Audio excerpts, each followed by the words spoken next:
Just a clarification as well. I'm not here to ask help President Trump to manage my conflicts or our conflicts with the European Union. This is our matter, so we will do it. What we need is a golden age, to open a golden age of the United States-Hungary relationship. That's the biggest help we can get from the United States. And maybe Europe too, you know, we can include Europe, but it's going to get more difficult. So inside the European Union, we will manage all of our affairs. To be the most possible humble guy, yeah? But I'm the longest-serving Prime Minister of Europe. I survived all the Prime Ministers who attacked us. And I'm sure we will survive next years as well. So we will manage our conflicts successfully.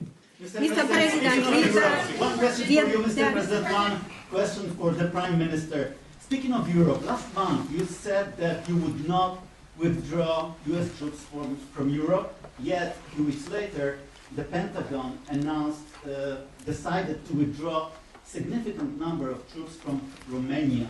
So have you changed your mind, or the Pentagon ignored your assurance? No, they don't ignore anything that I say. What they do is we make changes, we move. It's the same number, total number, but we move people around. I happen to like the Romanian people. I think they're great people. And Pete, you may want to suggest something right there, please. Absolutely. No, nothing was uncoordinated with the White House. It's all part of the view that we have of Europe, and there will remain troops in Romania, but there's some change in how we rotate and how many we rotate. And the relationship with Romania is very good, right? It's very good, and we've coordinated all this with Secretary General Rutte, with throughout EUCOM, throughout our allies. Everyone was notified in advance. The relationship with Romania is very good. The relationship with Europe is very good.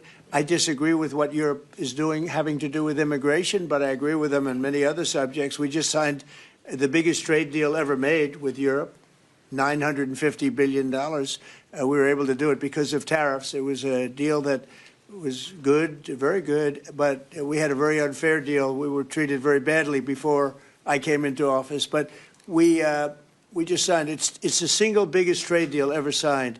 So we have a very good relationship with Europe. Yeah. What is the main dispute with the Russians which prevent the Budapest summit with Putin from taking place? The basic dispute is they just don't want to stop yet. And I think they will. I think it's taken a big toll on Russia, a big toll on both countries, obviously, but it's taken a big toll. They're losing 7,000 soldiers a week. That's a big toll. And between the two of them, divided, you know, with Russia losing more soldiers, actually. But they're both losing a lot of people. And that's the primary thing that, with me, it's not economic, it's not money. In fact, we don't spend any money. We send it to NATO. They pay us for our missiles and for our military and everything else. We don't. It's not a question of money. It was with Biden. He spent $350 billion. He got nothing for it. The war would have never happened. If I were president, the war would have never happened. I think you would agree with that. This war would never have happened if I were president. It's stupid that it happened. But it did happen. I inherited the war, and I think we're going to get it ended not too distant future. Mr. President, yes, please. So no question that if that time the name of the United States president would have been Donald Trump, there would be no war between Ukraine and Russia. That's clear. But what we are speaking about here is more than that, because without the pressure coming from the United States government, I'm speaking 2022, the Europeans would not take that hard line what they have today on the war. Remember that big countries of Europe rejected to be involved more than just sending some, humanitarian issues. So the pressure coming from the United States to be more pro-war in Europe. So that's the fact of the history anyway. So we have to restore something which was ruined and created from here. And that's the reason why I understand absolutely the devotion of the president now to do everything to stop the war, because that would be not that deep without the previous government pressure from here. So the reason why I'm here to be as much as helpful I can to contribute to the peace efforts of the president, because that was an enormous mistake what we have done, the Western world several years ago, and we have to stop it, and it's common responsibility. Biden actually pushed for that war to happen, okay, if you can believe it. Nobody can believe it, but it's one of those things. And now look what happened. Look what's happened to Ukraine. It's a much smaller country. A lot of people are dead.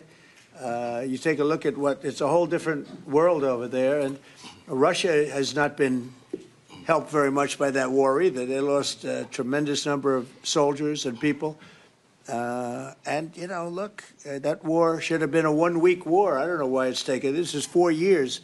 Should have been 1 week. Should have been over with, but it would have never started. Should have never started. And I would have solved the problem without giving up anything. Ukraine would have remained as is. So there were tremendous mistakes long before I got there.